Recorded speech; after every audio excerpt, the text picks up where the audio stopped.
Not too long ago, OnePlus promised a new, more affordable smartphone was coming. That time has finally come, and little did we know that when they said affordable, they meant less than $500. The phone was rumored to have many different names: OnePlus 8 Lite, OnePlus Z. None of those, of course, were accurate. Instead, the phone's name is a reminder to stay true to your true calling. Hi, I'm MICHAELJOSH, and you're watching GadgetMatch.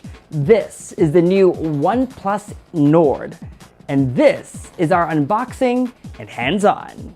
Before we dive in, I just want to thank all of you for being such a huge part of this community. We're slowly climbing towards 600,000 subs and are on our way to our next goal of 1 million subscribers. If you like in-depth gadget reviews, then this is the channel for you. Please consider subscribing. It doesn't cost you anything, but it helps us a lot. Okay, enough talking. Let's dive in. And I'm really excited because OnePlus is always known for giving us unboxing-worthy packaging. This box is what reviewers receive. Over here it says there are 4 boxes inside. I'm excited as you are, so let's tear open this sleeve and lift this up. Ooh, loving that Dave 2D teal. So on trend. Inside there are cases, so I guess these are the 4 boxes promised. 1, 2, 3, and the 4th box is the phone in its actual retail packaging. An all-black box with the words Nord laminated on it, and a bit of that teal color peeking through. Let's slice through the plastic, shall we? Well, what you know, my blade matches the box. All right, first up, the phone with the words "This Way Nord" printed on the wrapper. What color did we get? Ooh, it's teal. Okay, let's remove this tray and dive deeper. Love that teal peeking through. It's these small touches that really elevate the unboxing experience. Inside, there's a welcome note and the same graphic print we saw on the box. Let's take a quick peek. Don't worry, I won't spoil it for you. There's much more to see. Next up is a jelly case with some parts clear and some parts frosted. And inside this packet, a SIM tray ejector and some OnePlus stickers. Nice. Also, there are a few user guides. Finally in here, a USB-C to A cable in OnePlus Red. And last but not the least, a Warp Charge 30 adapter. And since the phone isn't coming to the US, we have a European charger. The OnePlus Nord comes in 2 colors, gray onyx and blue marble. This one. I love this color so much. It's a refreshing reprieve from all the other phones I've reviewed this year. Size-wise, the Nord is smaller than the OnePlus 8 and 8 Pro, but feels just as premium with a nice, well-balanced heft to it. Notice how the aluminum frame matches the color and finish of its glossy glass back. So seamless. Its camera modules are flush to the left of the phone instead of being center aligned, and its screen isn't curved on both sides like its siblings. Button and port placements are the same: volume rocker on the left, alert slider and power key on the right. On the bottom of the phone, you have the dual nano SIM card tray, downward firing speakers, and USB-C port. And as you can see, there's no headphone jack. On the outside, the OnePlus Nord doesn't feel inferior in any way to its pricier siblings. Now, let's take a look at some cases. The first one is OnePlus's signature sandstone case. The almost sandpaper-esque texture and ridges on its edges give you a nice, secure grip. There's also a sandstone case in Nord Blue that matches my phone. And in case you're wondering, here's how it looks like beside the cyan sandstone case for the OnePlus 8 and 8 Pro. Finally, let's take a look at the plastic case. This clear bumper case is perfect if you want to show off the phone's color. Notice the bumpers that lift the sides of the phone off surfaces. And here's how it looks like versus the free case that comes in the box. Notice the clear bumper case is firm and doesn't bend. Which case do you like best? Let me know in the comments section below.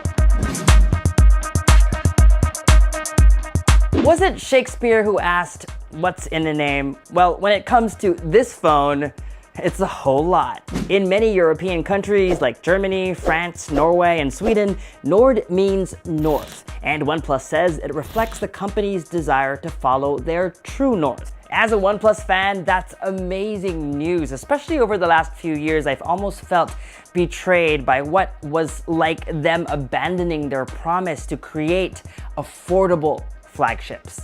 But all that changes this year with the sub-$500 OnePlus Nord. One of the reasons OnePlus was able to offer a more affordable phone without sacrificing the experience is its new SoC. The OnePlus Nord is a part of a new wave of devices that run Qualcomm's new Snapdragon 765 processor. I talked a little bit about this in my LG Velvet review. You can click over here to watch that. But long story short, you shouldn't let the absence of Snapdragon 865 discourage you. Phones with Snapdragon 765 cost much less, but still have enough power to satisfy the needs of most users. In terms of the rest of the spec sheet, the OnePlus Nord comes with either 8 or 12 gigabytes of RAM, 128 or 256 gigabytes of storage, a 6.44-inch 90Hz AMOLED display, a 4115 mAh battery, and of course support for 5G. While you're getting the same amount of RAM and storage options as the OnePlus 8, if you check the fine print, the Nord has DDR4X RAM instead of DDR5,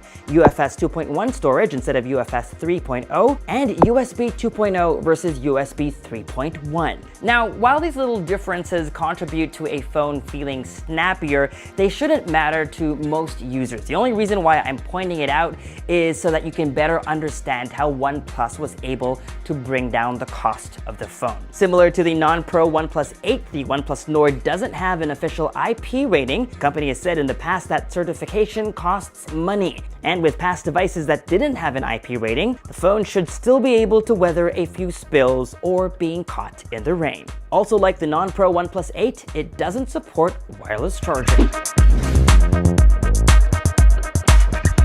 While the company has had to cut some corners, none of them come at the cost of the Flagship Experience. You still get a buttery smooth AMOLED display with a 90Hz refresh rate. There's an under-display fingerprint scanner that's fast and snappy. And from my initial tests, my favorite games perform well. Its 4115 mAh battery is decently sized, lasting me a full day of heavy use. And its bundled Warp Charge 30T adapter can get you from 0 to 70 in 30 minutes.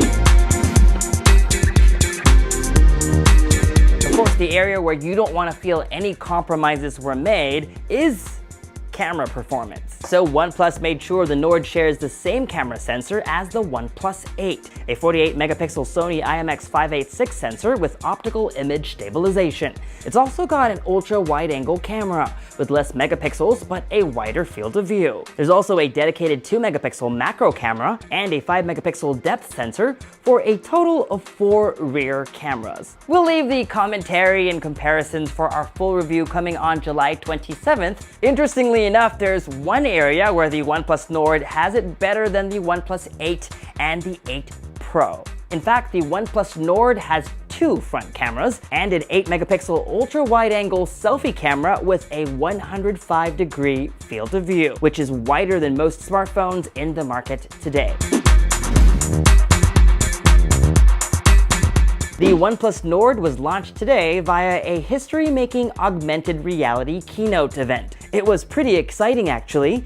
Instead of watching a pre-recorded keynote on your computer or TV, the AR launch allowed users to basically set up the keynote stage right in their living rooms. OnePlus fans will remember the innovative launch of the OnePlus 2, done via virtual reality, where users were given a tour around the OnePlus office in China. The OnePlus Nord will be available in these markets across Asia and Europe. Unfortunately, there's no news if it will ever come to North America and when. The OnePlus Nord starts at just under 400 euros. Converted, that's about 450 US. What do you think of the price tag? Sound off in the comments section below.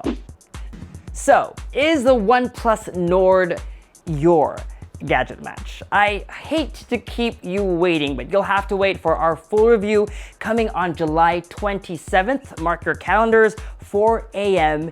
Eastern. As with any review, I won't be able to do it without your help. So after watching this video, what burning questions do you want answered? What comparisons do you want me to make? Let me know your most pressing concerns in the comments section below, and I will promise to answer them in our review video. Until then, you know the drill, folks. Subscribe to our YouTube channel. Hit that bell icon so that you get notified as soon as we publish that video. Follow me on social media for all the behind-the-scenes fun stuff. And as always, make GadgetMatch.com your daily habit.